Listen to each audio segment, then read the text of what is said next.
नमस्कार मैत्रिणींनो, मी रेणू तुमच्या सगळ्यांचं स्वागत करत आहे आपले यूट्यूब चॅनल आई पण भारी देवामध्ये। जसं की मी मागच्या व्हिडिओमध्ये सांगितलं होतं की मी पूर्ण जी आम्ही दुबई ट्रिप केली आहे 6 दिवसांची, त्याची एक शॉर्टमध्ये व्हिडिओ त्याचा म्हणजे एक आयटनररी 6 दिवसांचे जे आम्ही कुठे फिरलो काय ते तुम्हाला एक शॉर्टमध्ये एका व्हिडिओमध्ये सांगेल। प्लस आम्ही कुठे कसं ट्रॅव्हल केलं, कुठे काय घेतलं, कसं गेलो, काय आमचा जो काही अनुभव आहे आणि आम्हाला किती खर्च आला आहे, सगळं काही डिटेलमध्ये मी एका व्हिडिओमध्ये सांगेल असं मी म्हटलं होतं। त्याप्रमाणे मी हा व्हिडिओ घेऊन आलेली आहे आणि मी तुम्हाला या एका व्हिडिओमध्ये सगळं काही डिटेलमध्ये सांगणार आहे जे काही आमचा एक्सपिरियन्स होता। कारण की पूर्ण ट्रिप आम्ही स्वतःच प्लॅन केली होती विदाऊट एनी टूर गाईड किंवा कुठलाही टूर कंपनी त्यांच्या थ्रू आम्ही गेलो नव्हतो। आम्ही स्वतः प्लॅन केल्यामुळे आम्हाला बऱ्यापैकी गोष्टी माहिती होत्या आणि म्हटलं की ठीक आहे मी तुमच्यासोबत त्या शेअर करते। ज्यांना पण कोणाला जायचं असेल तर त्यांना यूज होईल म्हणून मग मी सगळ्यात पहिले तर मी सांगते की आम्ही 6 दिवसांसाठी ट्रिप प्लॅन केली होती आणि आम्हाला टोटल खर्च आला दुबई ट्रिपचा दोघांचा मिळून, म्हणजे तसा तिघांचा मिळून, पण रुहीचा ट्रॅव्हलिंगचा खर्च नव्हता कारण ती 2 वर्षाच्या आत होती आणि तिचा फक्त विसाचा खर्च आला जो की खूप कमी होता, ते मी सांगतेच। आमचा टोटल खर्च आला 2,15,000च्या आसपास, तर दोघांचं मिळून। आम्ही साधारण 2.5 लाखाचं बजेट ठेवलं होतं आणि त्याच्या आतच आमचं सगळं झालं। तर त्या अकॉर्डिंगच आम्ही प्लॅन केल्या होत्या गोष्टी, पण एक बफर आम्ही ठेवला होता पण त्याची गरज पडली नाही। आणि त्यानुसार जर बघायला गेलं तर आम्ही आधी जेव्हा जाणार होतो आम्ही सगळ्या टूर्स कंपनींनासुद्धा भेटलो होतो आणि सगळं प्लॅन करताना तर त्यांचा अराऊंड 3 लाखापर्यंत वगैरे जात होता, जो की आमचा स्वतः प्लॅन केल्यामुळे तेवढा खर्च वाचला। थोडंसं आपल्याला सगळं बघावं लागतं, मॅनेज करावं लागतं जेव्हा तुम्ही स्वतः जाता, पण एवढं काही अवघड नाही आहे इंटरनॅशनल ट्रॅव्हल करताना, कारण खूप गोष्टी इझी असतात तिकडे, आपल्या खूप अवघड जात नाही असं काही फार।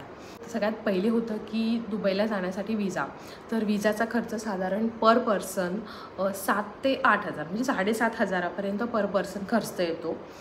जर तुमच्याकडे 2 वर्षाच्या आत बाळ असेल तर रुही 2 वर्षाच्या आत होती त्यामुळे तिला विजाचा 1,500 ते 2,000मध्ये खर्च आलेला, तर फक्त तिला तेवढा विजाचा खर्च आलेला। तिला तिकीट प्राईस नव्हतं कारण ती 2 वर्षाच्या आत होती त्यामुळे फ्लाईटचे तिकीट लागत नाहीत, 2 वर्षानंतर फ्लाईटचे तिकीट लागतात। फ्लाईटचे तिकीट तिला नव्हते, तिला फक्त विजाचे 1,500 होते आणि आम्हाला विजाचे साधारण म्हणजे 15,000पर्यंत आमच्या दोघांचा, तर विजाचा तो झाला। त्यानंतर होतं फ्लाईटचा, तर फ्लाईटचा आम्ही साधारण 1 ते 1.5 महिना आधी बुक केलं होतं। तुम्ही जर आधी खूप बुक केलं तर तुम्हाला अजून स्वस्त पडेल, पण आम्हाला साधारण म्हणजे पर पर्सन म्हटलं तर साधारण 25पर्यंत पर पर्सन राऊंड ट्रिप म्हणजे पूर्ण जाऊन येऊन एवढा पडलेला, तर 50पर्यंत आमच्या दोघांचा फक्त फ्लाईटचा खर्च झाला होता, जाणं येणं। त्यानंतर हॉटेल बुकिंग जे आहे, तर हॉटेल बुकिंगसाठी तुम्हाला पाहिजे तसं रेंजमध्ये दुबईमध्ये मिळतात, म्हणजेच अगदी 5-6 हजारापासून 7 हजारापासून सुद्धा रूम अवेलेबल असते। ते मग तुम्ही लाखांमध्ये पण घेऊ शकता, पण तुमच्या बजेटनुसार तुम्ही रूम घेऊ शकता। तर साधारण 10-12 हजार या हिशोबाने आम्ही रूम घेतली होती, तर 60,000 to 70,000पर्यंत वगैरे आमचा खर्च आला होता हॉटेल बुकिंगसाठी। मी सजेस्ट करेल की कधी पण दायरा त्यानंतर बर दुबई ह्या साधारण एरियामध्ये घ्या हॉटेल, का तर तिथून जे काही तुम्हाला बघायचे प्लेसेस आहेत ते जवळ पडतात।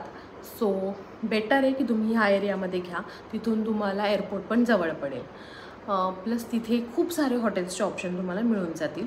तुम्ही या 2-3 एरियामध्ये हॉटेल बुक करू शकता, किंवा मेक शुअर की तुम्ही जर मेट्रोने ट्रॅव्हल करणार असाल तर मेट्रो स्टेशनच्या जवळचं बुक करा, म्हणजे तुम्हाला जास्त लांब पडणार नाही मेट्रो स्टेशनपासून। तर आम्ही तेच केलं होतं की मेट्रो स्टेशनपासून जवळ असणारं हॉटेल बुक केलं होतं, ज्यामुळे आम्हाला कन्व्हिनियंट झालं मेट्रो स्टेशनला जायला, रोज ट्रॅव्हल करायला। नेक्स्ट हेच आहे की तुम्ही ट्रॅव्हल कसं करू शकता, तर खूप सारे ऑप्शन्स आहेत, मोस्टली मेट्रो, कॅब, बसेस, तर बसेसपेक्षा मेट्रो कन्व्हिनियंट आहे. आणि जर तुम्ही ग्रुपनी जाणार असाल, म्हणजे तुमच्याकडे जर 4 जणी तुम्ही जर असाल, तरी तुम्हाला टॅक्सी परवडते. पण आम्ही 2घंच जण होतो, त्यामुळे आम्ही आणि मेट्रो स्टेशन आम्हाला खूप हार्डली 300 मीटरवर वगैरे होतं, त्यामुळे आम्ही मेट्रोने ट्रॅव्हल केलं. तर ते कन्व्हिनियंट आहे. मेट्रोनी पण तुम्ही इझिली ट्रॅव्हल करू शकता, काहीच अवघड नाही आहे. सो मी आधीच्या पण खूप व्हिडिओजमध्ये हे बोलली की तुम्ही मेट्रोनी इझिली ट्रॅव्हल करू शकता. तर मेट्रोने आम्ही ट्रॅव्हल केलं, त्यामुळे आमचे बऱ्यापैकी त्याच्यात पण आमचं बऱ्यापैकी वाचले पैसे.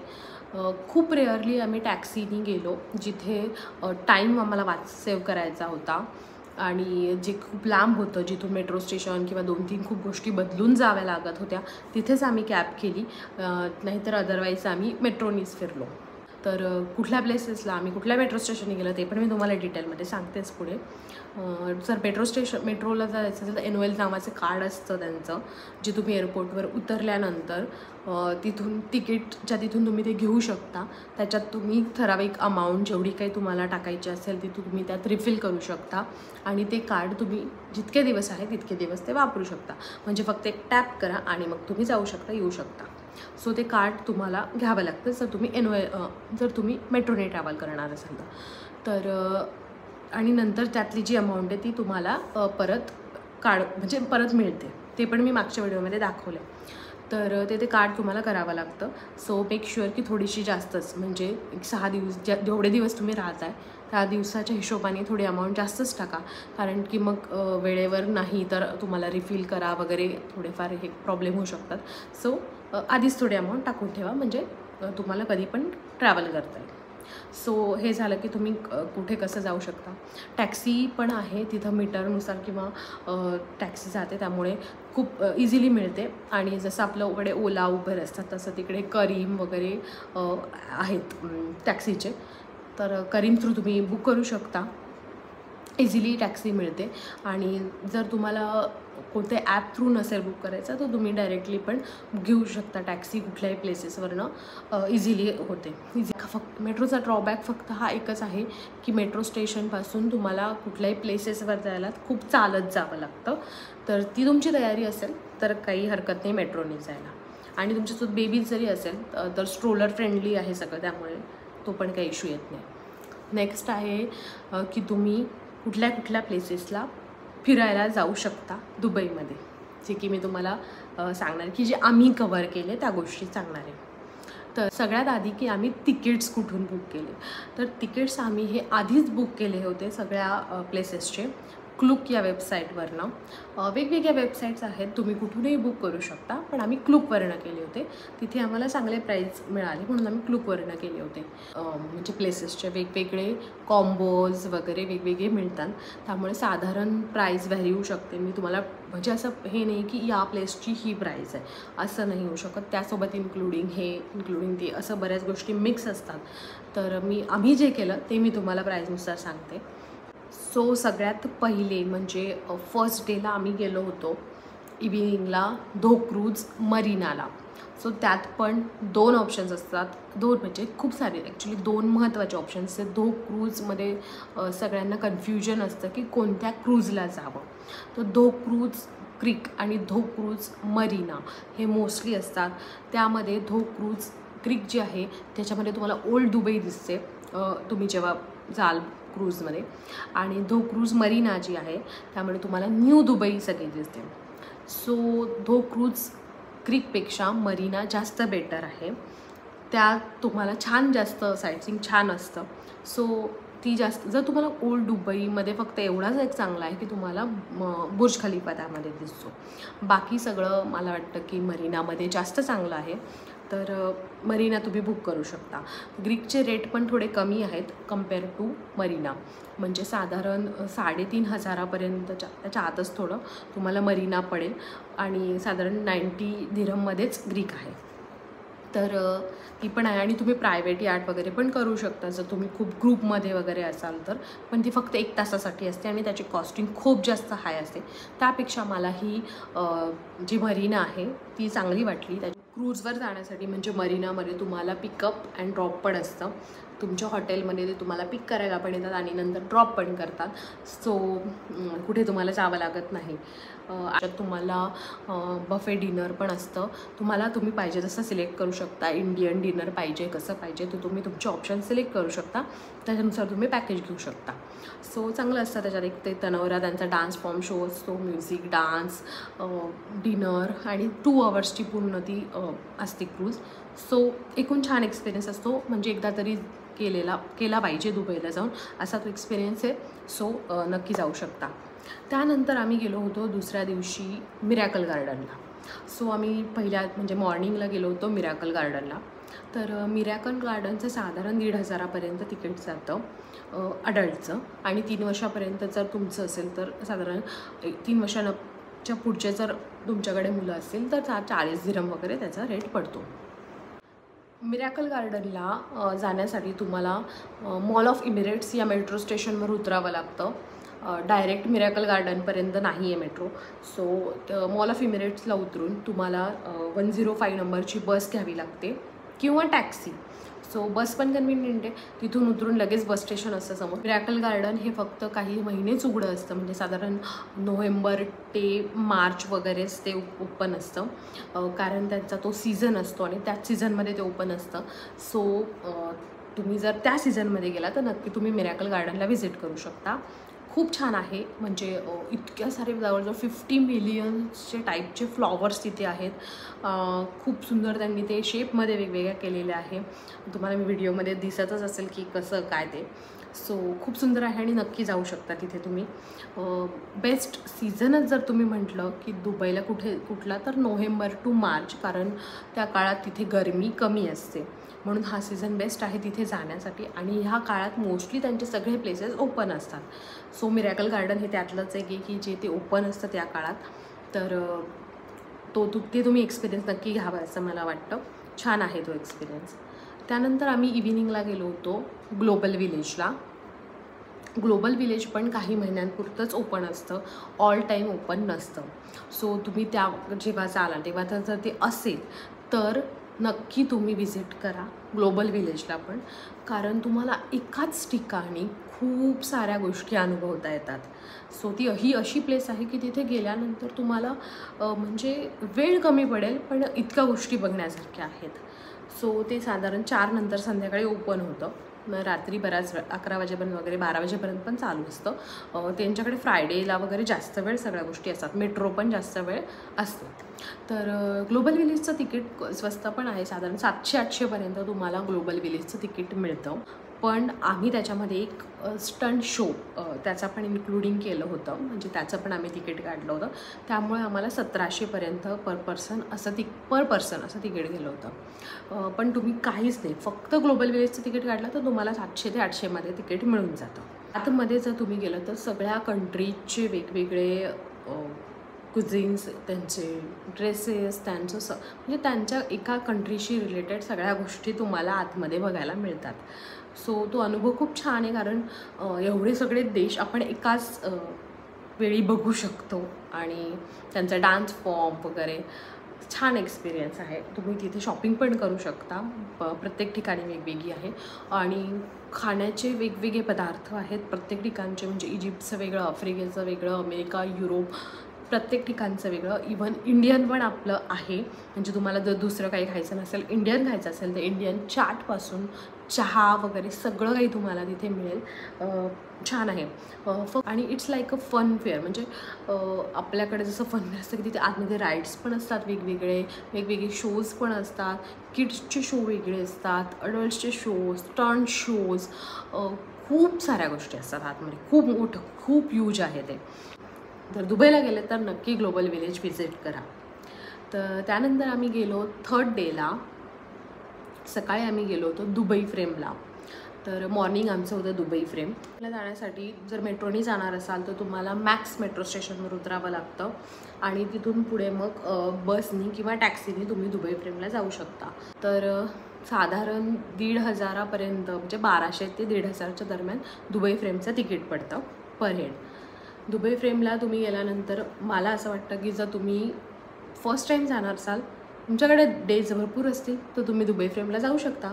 पण जर तुमच्याकडे डेज कमी असते, तुम्ही खूप कमी 4 दिवसाची वगैरे प्लॅन करत असाल तर तुम्ही दुबई फ्रेम स्किप करू शकता आणि त्याऐवजी तुम्ही म्युझियम ऑफ फ्युचरला जाऊ शकता, कारण ते त्यापेक्षा बेटर आहे. तिकीट्स थोडंसं हाय आहे म्युझियम ऑफ फ्युचरचं, पण वर्थ आहे तिथे जाणं. आम्ही गेलो होतो दुबई फ्रेमवाला, कारण की जे म्युझियम ऑफ फ्युचर आहे त्याचे तिकीट्स जे आहेत ते ॲडव्हान्समध्ये 2-2 महिने बुकिंग असतात झालेलं. ठीक आहे, वन टाईम तुम्ही बघू शकता. आणि प्लस म्हणजे तिथे खूप जास्त वेटिंग असतं, लाईनमध्ये खूप वेळ थांबावं लागतं. तिथून आम्ही गेलो होतो शॉपिंगसाठी, म्हणजे ओल्ड दुबईमध्ये एरियात आम्ही गेलो होतो, लाईक मीना बाजार, गोल्ड सूक, त्यानंतर अब्रा मार्केट वगैरे त्या एरियात आम्ही गेलो होतो. सो तो जो एरिया आहे दुबईमधला तो खूप गजबजलेला एरिया आहे आणि ओल्ड दुबई आहे ती. तर तिथे तुम्हाला एक तर म्हणजे पुण्यातली जशी आपली तुळशीबाग किंवा क्रॉफर्ड मार्केट दादर साईड जसं आहे मुंबईला, तसं आहे तिकडचा एरिया दुबईमधला. गोल्ड सूक एरिया आहे, तिथे आम्ही गेलो होतो. तिथे तुम्हाला सगळं गोल्ड भेटतं. सो तिथे तुम्ही गोल्डची शॉपिंग करू शकता. साधारण नाही म्हटलं तरी एका तोळ्यामागे तुमचे साधारण 600 ते 700 म्हणजे 700-800 रुपये एका तोळ्यामागे वाचतात. सो त्यानुसार तुम्ही शॉपिंग करू शकता. त्यानंतर आम्ही गेलेलो पुढे शॉपिंगसाठी मीना बाजारला. तर गोल्ड सूकवरून मीना बाजारला जाण्यासाठी तुम्ही फेरीने जाऊ शकता. जर तुम्ही कॅबनी गेलात तर खूप लांबून तुम्हाला चक्कर मारून देऊन येतात. सो बेटर आहे की तुम्ही तिथून फेरीने जाऊ शकता, बोटनी. खूप कमी वेळात जाता येतं आणि एकदम मिनिमम म्हणजे 1 दिरहममध्ये तुम्ही तिथे जाऊ शकता. सो तो एक्सपिरियन्स पण छान असतो. तर फेरीने तुम्ही तिथे जा. कम्पेअर टू जर तुम्ही बाहेर कुठेही दुबईमध्ये शॉपिंग केली तर त्यापेक्षा तिथं त्या गोष्टी स्वस्त असतात. सो तुम्हाला काहीही शॉपिंग करायची असेल तर तुम्ही ह्या मार्केटमध्ये करू शकता. दुसरीकडे कुठेही शॉपिंग नका करू, कारण त्या गोष्टी तुम्हाला दुप्पट तिप्पट रेटमध्ये ते बाहेर देतात, जे की तिकडं त्या एरियामध्ये स्वस्त मिळतात. सो तुम्ही तिथे ती शॉपिंग करू शकता. त्यानंतर आम्ही फोर्थ डेला आम्ही गेलो होतो बुर्ज खलिफाला.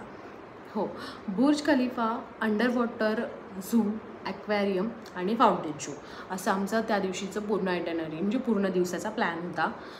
आणि हे सगळं होतं एकाच ठिकाणी.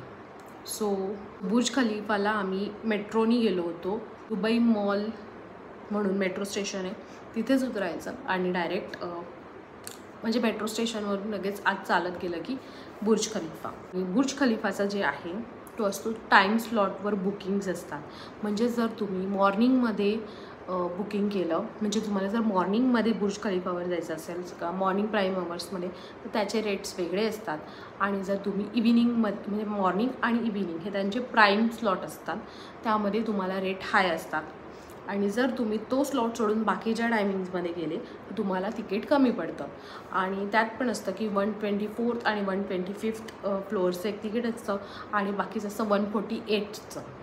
तर मोस्टली 90% त्याच्यापेक्षा जास्तच लोक 124th आणि 5th मतलब 125th ह्याच फ्लोअर्सचं तिकीट काढतात. ते साधारण 4000पर्यंत पडतं. 148ला जर गेलं तर 9000 वगैरे तिकीट पडतं. आम्ही जे केलं होतं ते आम्ही कॉम्बोमध्ये काढलं होतं. आम्ही अंडर वॉटर झू, ॲक्वॅरियम आणि बुर्ज खलिफा हे सगळ्याचं एकदाच कॉम्बोमधलं काढलं होतं. तर ते साधारण 7000पर्यंत आम्हाला गेलं असेल पर हेड एकच सगळ्या गोष्टींचं. आणि प्लस आमचं त्यात इन्क्लुडिंग बुर्ज खलिफाच्या तिथे स्नॅक, पेस्ट्रीज किंवा सॉफ्ट हे पण इन्क्लुडिंग होतं. ते वर घेऊन नाही जाऊ दे, ते खालीच घ्यावं लागतं, नाही घेतलं तरी चालेल तुम्ही. तर असे वेगवेगळे कॉम्बोज असतात. तुम्ही वेबसाईटवर जेव्हा जाल प्राईज तिकीट काढताना तुम्हाला ते दिसेल, त्यानुसार तुम्ही बुक करू शकता. सो हे झालं तिकीट प्राईज. एकदा का तुम्ही बुर्ज खलिफावर वर गेले तर कोणताही टाईम लिमिट नसतो, तुम्ही किती पण वेळ तिथे थांबू शकता. वरून हाईटवर थोडंसं बघायचं आणि बुर्ज खलिफावरनं सगळं आजूबाजूला बघणं, तो पण एक छान अनुभव आहे सगळा. वन टाईम तर नक्कीच जाऊ शकतं कोणी पण बुर्ज खलिफावर. दुबई मॉलमध्येच आहे ॲक्वॅरियम आणि अंडर वॉटर झू. सो ॲक्वॅरियम पण जर तुमच्यासोबत लहान मुलं असतील तर नक्की जा, कारण की खूप मोठं म्हणजे ॲक्वॅरियम म्हणजे टनेल आहे, प्लस खूप मोठ्या वॉलचं ॲक्वॅरियम आहे. छान आहे, म्हणजे लहान मुलांना तर ते खूप आवडतं. रुहीने खूप जास्त एन्जॉय केलं, तर ते तुम्ही नक्की जाऊ शकता. त्यानंतर म्हणजे साधारण 3 ते 4 तास लागतात ॲक्वेरियम आणि झू. जर तुमच्याकडे लहान मुलं असेल तर जास्त वेळ जातो. अजून एक की दुबई मॉल हा खूप मोठा आहे आणि खूप चालावं लागतं.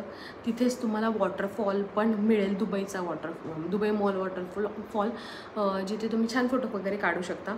तर तिथे पण ते पण तुम्ही करू शकता. ॲक्वेरियम झाल्यानंतर आम्ही गेलेलो नाईटला फाउंटेन शो बघायला, जो की दुबई म्हणजे बुर्ज खलिफाच्या समोर असतो. तो फ्री ऑफ कॉस्ट असतो, म्हणजे त्याला काही तिकीट नाही आहे कोणतं, आणि तो अर्धा तासाने चालू असतो संध्याकाळी 6 नंतर. प्लस दुपारी जर तुम्हाला बघायचं तर साधारण 1 वाजता तो एक शो असतो. तर आम्ही संध्याकाळी पाहिलेला तो शो. मस्त होता. म्हणजे one of the largest musical fountain show, आणि बुर्ज खलिफाच्या समोर, आणि बुर्ज खलिफामध्ये वेगवेगळे लाईट्स, आणि छान एक्सपिरियन्स होता. खूप गर्दी असते, पटकन जागा वगैरे धरून आम्ही बघावं लागतो, उभ्याच असतो, पण बघायला छान असतो, म्हणजे बघावा असं आहे. तुम्ही तिथं गेला तर नक्की बघू शकता, म्हणजे बघायला हवं. सो पूर्ण डे हा तुम्ही तिथे तसं स्पेंड करू शकता. फिफ्थ डेला आम्ही कवर केलं जुमेरा बीच आणि डेझर्ट सफारी. सो हे आमचं थोडंसं घाईघाईत प्लॅन झाला, आणि आम्हाला बीच एक कव्हर करायचंच होतं रुहीसाठी, कारण तिला बीचवर जायला खूप आवडतं. सो आम्ही जुमेरा बीचवर गेलो होतो. जुमेरा बीचला जर तुम्हाला नसेल जायचं तर तुम्ही बुर्ज अल अरबला जाऊ शकता. ते थोडंसं लांब पडत होतं आणि आमच्याकडे तेवढा वेळ नव्हता. आम्हाला फक्त रुहीला बीचवर न्यायचं होतं, त्यामुळे आम्हाला बीच किंवा ते साईडचं काही मॅटर करत नव्हतं, म्हणून आम्ही जुमेरा बीचला गेलो होतो. पण तुम्हाला जर ते प्रॉपर फोटोज काढायचे असतील, बुर्ज अल अरब ते हॉटेल आहे त्यासोबत, किंवा म्हणजे ते दिसतं बॅकग्राऊंडला, किंवा अटलांटिस हॉटेलचा मागून व्ह्यू दिसतो, सो ते जर तुम्हाला पाहिजे असेल तर तुम्ही बुर्ज अल अरबला जाऊ शकता. तिथे फन म्हणजे लाईक रिलॅक्स म्हणून आम्ही गेलो होतो, आणि मस्त रिलॅक्स केला छान त्या दिवशी. आणि तिथूनच आम्ही रिटर्न आलो 12पर्यंत वापस आलो हॉटेलला, आणि तिथून आमचं 2 वाजता, म्हणजे 2:40 म्हणजे 1-1.5 वाजताच त्यांनी पिकअप सांगितलं होतं, पण ते 2 वाजले. तर पिकअप होतं डिझर्ट सफारीसाठी. सो डिझर्ट सफारीसाठी पण ॲप्रॉक्सिमेटली 3,500पर्यंत. त्याच्यात पण खूप सारे ऑप्शन्स असतात, तुम्हाला पाहिजे तुम्ही ते घेऊ शकता. तर 3,500पर्यंत वगैरे असतं तिकीट, ज्याच्यामध्ये तुमचं पिकअप अँड ड्रॉप असतं, त्यानंतर बार्बिक्यू डिनर असतं, नंतर camel ride, Hina painting, costumes, त्यानंतर वेगवेगळे शोज असतात. त्याच्यात मोस्टली ते ड्यून मॅचिंग, ज्याच्यासाठी आपण डेझर्ट सफारीला जातो, सो ते असतं. त्याच्यात अजून वेगवेगळे पॅकेजेस असतात. तुम्ही मॉर्निंगपासून घेताय का तुम्ही पूर्ण नाईट स्टे करणार आहेत, तसे पण पॅकेजेस असतात. तर मोस्टली हे जे मी सांगितलं हे इन्क्लुडिंग मला तेच पॅकेज सगळे घेतात, आणि ते चांगलं पण आहेत, कारण दुपारी 1 पासून ते रात्री साधारण 9 वाजेपर्यंतचं ते पॅकेज असतं. त्याच्यामध्ये तुम्हाला क्वाड बायकिंग जर करायचं असेल तर त्याचं पण एक वेगळं पॅकेज असतं, आणि ते नसेल तर तिथे पण तुम्ही जाऊन ते करू शकता. सफारीचा एक्सपिरियन्स तर खूपच छान होता. म्हणजे मी म्हणेल की तुम्ही दुबईला गेले आणि ते नाही केले तर मग ती अपूर्ण आहे ट्रिप. तुम्ही ते नक्की करायला पाहिजे, कारण वाळवंटात 1 दिवस, जो की दुबईत 4 दिवस तुम्हाला तो अनुभव नसतो. डेझर्ट सफारीतच तो अनुभव मिळतो. सगळीकडे वाळवंट. दुबईतनं थोडंसं बाहेर जाऊन शारजा साईडला वाळवंटात जायचं, तिथे मस्त सनसेट आणि ती सफारी. सो खूप ॲडव्हेंचरस आणि मस्त एक्सपिरियन्स आहे तो. तर नक्की करा. 1 दिवस डेझर्ट सफारीसाठी नक्की द्या. प्लस डिनर पण म्हणजे बार्बिक्यू डिनर असतं, बफे असतं, चांगलं असतं ते पण, म्हणजे चांगलं असतं. म्हणजे तिथे तुमचा फूडचा काही प्रश्न येत नाही, जरी तुम्ही नॉनव्हेज खात नसा. मी नॉनव्हेज खात नाही, मी व्हेज खाते, आणि सो मला असा प्रश्न पडलेला की मला काय प्रॉब्लेम येईल की काय व्हेजमध्ये, पण तसं काही झालं नाही. बऱ्यापैकी ऑप्शन्स मला मिळाले, आणि तिथे बऱ्यापैकी इंडियन रेस्टॉरंट्स आहेत दुबईमध्ये, तुम्हाला त्यामुळे काही अडत नाही. सो डेझर्ट सफारीमध्ये तर त्यांच्याच पॅकेजमध्ये इन्क्लुडिंग होतं, त्यामुळे तिथे रुहिणी पण मस्त छान ती जेवू शकली, आणि माझं पण व्हेजिटेरियन फूड असल्यामुळे व्यवस्थित झालं. 6 डेला तर आमचं होतं रिटर्न जर्नी. 5 दिवसांचा आमचा जो प्लॅन होता तर त्यामध्ये आम्ही एवढं सगळं कवर केल्या होत्या गोष्टी, आणि मोस्टली म्हणजे जेवढ्या काही गोष्टी महत्त्वाच्या आहेत दुबईमधल्या व्हिजिट करायच्या त्या आम्ही कवर केल्या सगळ्या काही. त्यात फक्त आम्ही म्युझियम ऑफ फ्युचरला नाही गेलो, जे की मी तुम्हाला सजेस्ट केलं की तुमच्याकडे टाईम असेल तर तुम्ही तिथे नक्की जा. तर त्यानंतर जर तुम्हाला अबुधाबी करायचं असेल तर त्याच्यासाठी तुम्हाला 2 दिवस अजून एक्स्ट्रा प्लॅन करावे लागतील. तर तुमचं ते 7 ते 8 दिवसाची होईल. आम्ही अबुधाबी इन्क्लुडिंग ठेवलं नव्हतं. आम्हाला अबुधाबीला नव्हतं जायचं आता, कारण की जे काही फेरारी वर्ल्ड किंवा ते राईड्स आहेत ते आम्ही रुहीमुळे तसे आता करू शकणार नव्हतो, म्हणून मग आम्ही अबुधाबी ठेवलं नव्हतं आमच्या लिस्टमध्ये. तर तुम्ही करत असाल तर तुम्ही ते पण इन्क्लूड करू शकता. आमची फक्त दुबई ट्रिप होती. सो अशी आमची ही 5-6 दिवसांची आयटनरी होती. 6 डेला पण आम्ही मस्त रिलॅक्स ठेवला होता तो डे, कारण की आमची इव्हिनिंग फ्लाईट होती. पण आम्ही मोस्टली मग तिथे जे लोकल गिफ्ट्स विलेज वगैरे आहेत, जे मी तुम्हाला सांगितलं, तिथे आम्ही शॉपिंग वगैरे केली थोडीफार, आणि तिथे आम्ही थोडासा असं रिलॅक्स टाईम ठेवला होता. अशी सगळी आम्ही ट्रिप प्लॅन केली होती. मोस्टली सगळ्या गोष्टी तर मी कवर केल्या आहेत किंवा सांगितल्या आहेत. अजून जर सांगायचं झालं तर जे मला वाटलं होतं की तिथे खूप जास्त गरम असेल, त्यानुसार मी क्लोथ्स प्लॅन घेतले होते. तर आम्ही गेलो तेव्हा नेमकं तिथे थोडंसं आभाळ होतं. फेब्रुवारीमध्ये पण एवढी जास्त गरमी नव्हती, जे की मी ऐकलं होतं की खूप गरम असतं दुबईला वगैरे, तर तसं काही नव्हतं. त्यामुळे रात्रीच्या वेळी थोडंसं जॅकेट घालायची गरज पडत होती.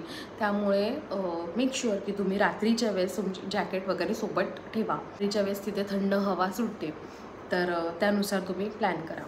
So me most of the सगळ्या गोष्टी यात कवर केलेल्या आहेत. जर तुम्हाला अजून काही इन्फॉर्मेशन हवी असेल तर तुम्ही मला कमेंट करून विचारू शकता. सो हा ब्लॉग इथे सेंड करते. भेटूया नेक्स्ट व्हिडिओमध्ये. पर्यंत तुमचं आई पण आणि बाई पण दोन्ही एन्जॉय करा. बाय.